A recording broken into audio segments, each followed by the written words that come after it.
Halo kawan cerita, kembali lagi di podcast Paskaliba, program asik siniar kenali perubahan. Bersama saya, Ajis, host kece pada hari ini. Nah, kawan cerita, kali ini kita kedatangan tamu yang sangat spesial, narasumber dari BPS RI, Mbak Dwi Muslianti. Halo Mbak. Halo, Selamat datang di Kota Medan ya Mbak, Provinsi Sumatera Utara. terima kasih. Ya. Nah, kawan cerita Mbak Dwi Muslianti ini adalah statistisi ahli media ya Mbak, Betul. dari Direktorat Neraca Produksi Iya. BPS RI. Nah, kira-kira nih Mbak, selama di Medan atau di Sumatera Utara ini sudah kemana aja Mbak? Ini adalah kali ketiga saya ya Oke. berkunjung ke Kota Medan. Mhm. Saya udah jalan-jalan ke Istana Istana Maimun Maimun. tentunya yang jadi ikon Kota Iya, Medan ya. betul Mbak. Dan nyobain durian pastinya. Oke, durian ucok Mbak? Betul. Durian ucok. Ya, jadi Mbak, Medan ini terkenal dengan kota wisata sejarah, bangunan sejarah, dan kuliner juga Mbak. Ada banyak sekali kuliner-kuliner yang ada di Kota Medan juga Mbak, selain durian. Ada Oh, pigoma, iya. soto Oh, iya. Medan Mbak, seperti itu. Oh, Iya. perlu dicoba. Iya, harus dicoba Mbak, mumpung lagi di Medan. Iya, betul. Nah, ngomong-ngomong tentang pariwisata ini Mbak, Mbak Dwi kan adalah statistisi ahli media yang di neraca produksi Mbak. Dimana kita tahu neraca produksi salah satu kategorinya ya Mbak adalah sektor pariwisata. Kira-kira nih Mbak, di neraca produksi sendiri yang menyusun PDRB gitu ya Mbak, apakah sektor pariwisata ini tercakup dalam PDRB Mbak atau ya dalam ekonomi kita? Seperti itu Mbak. Ya, memang di dalam PDRB atau PDB lapangan usaha ya, Oke, yang iya. memotret ekonomi dari sisi lapangan Produksi, usaha, luar produksi, itu produksi pariwisata itu tercakup di dalam PDB maupun PDRB. Ya.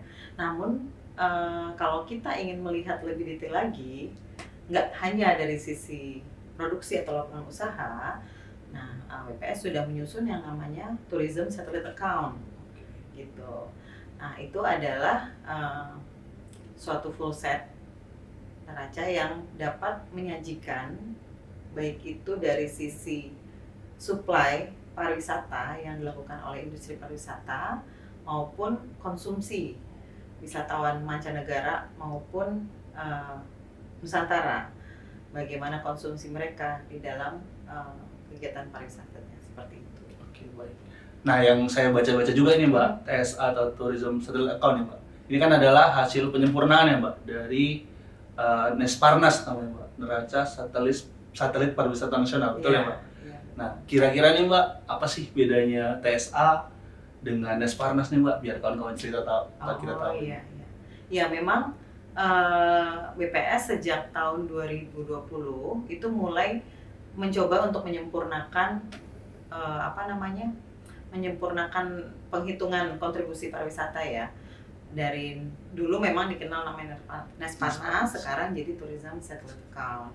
Karena apa? Karena memang pariwisata itu kan Indonesia dikenal potensi wisatanya Ya, cukup besar ya, dan baik itu di sisi lokal maupun internasional gitu kan, dikenal di mancanegara juga. Nah, oleh karena itu memang pariwisata masuk dalam RP Prioritas Nasional, RPJMN 2020-2024. Kemudian juga salah satu indikator SDGs juga. Ya kan? Nah, oleh karena itu memang perlu adanya penyempurnaan supaya bisa adanya keterbandingan internasional. Nah, salah satunya adalah mungkin kita sudah mengikuti manual internasional TSA, Recommended Methodological Framework. Kemudian kita juga secara klasifikasi mengikuti klasifikasi internasional IRTS, International Recommendation Statistik ya, nggak salah. Nah itu kemudian kita juga berbasis supply and use label dalam penghitungannya, sehingga di sana bisa dilihat bagaimana penawaran jasa pariwisata dari sisi industrinya, dan bagaimana juga konsumsi dari produk-produk pariwisata maupun non pariwisata yang dilakukan oleh wisatawan mancanegara maupun Nusantara yang sedang melakukan wisata di Indonesia, seperti itu. Oke, baik, berarti sangat kompleks nih Mbak data Iya, TSA itu.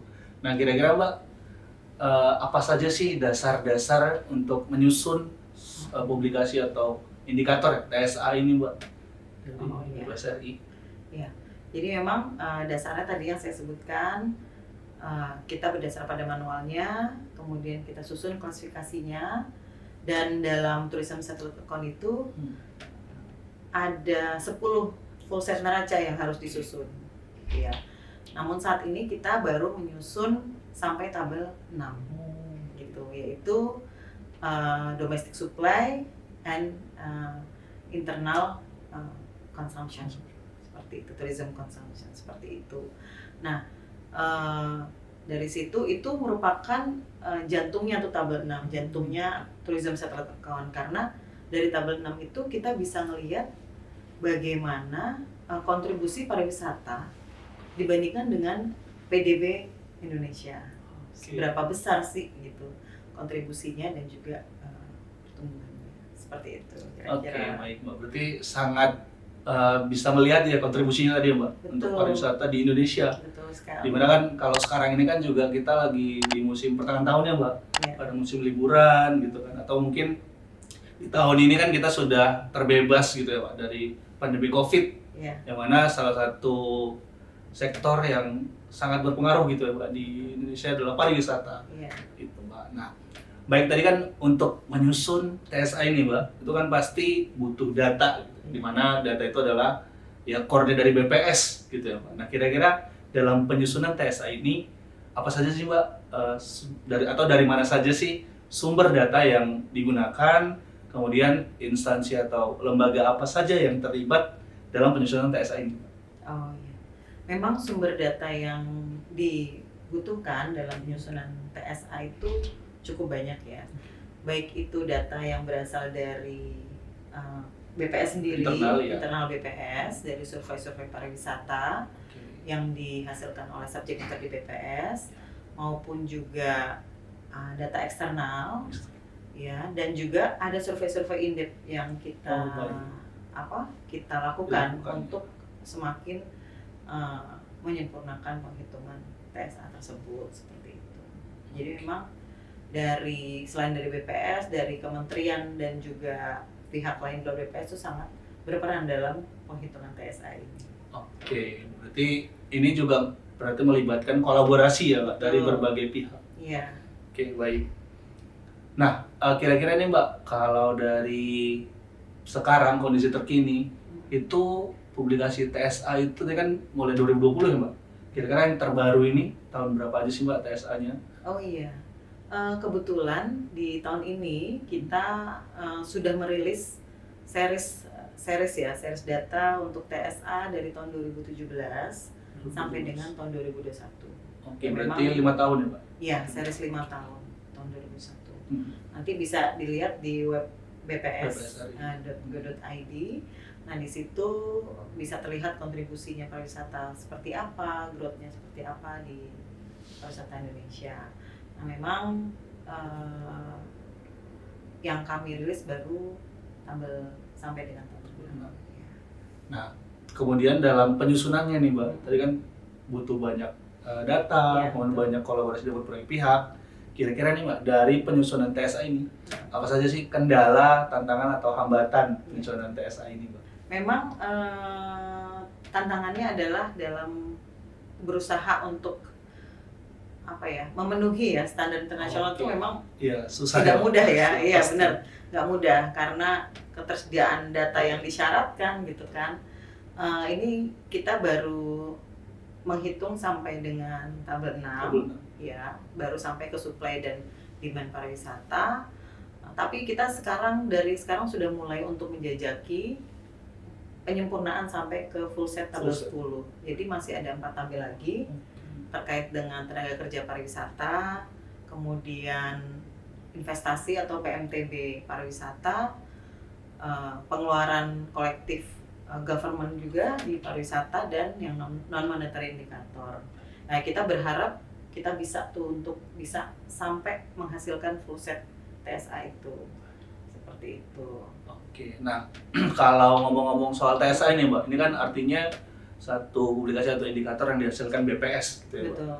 Nah, pastinya ini tidak mungkin tidak digunakan Iya. gitu. Nah, kira-kira Mbak dari sejauh ini TSA ini akan digunakan atau pemanfaatan TSA ini untuk apa saja sih Mbak, atau untuk lembaga, instansi, kementerian apa saja? Oh iya.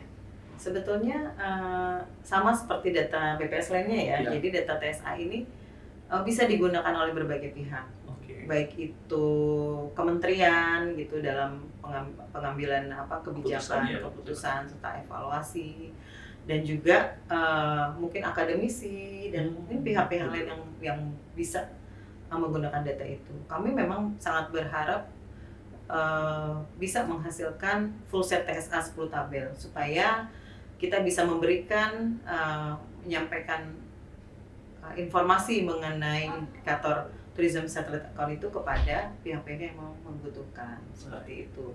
Semoga saja kolaborasi yang sedang kami lakukan ini dengan internal BPS maupun dengan KL dalam support data untuk mencapai full set TSA 10 tabel itu bisa terlaksana. Wah, berarti tadi sudah cukup banyak ya Mbak yang menggunakan data TSA ya, baik dari kementerian, dari internal, maupun dari akademisi dan pihak-pihak lain seperti itu ya Mbak. Berarti bisa dibilang TSA ini sebuah indikator yang cukup berkontribusi gitu ya Mbak, khususnya untuk sektor pariwisata di Indonesia.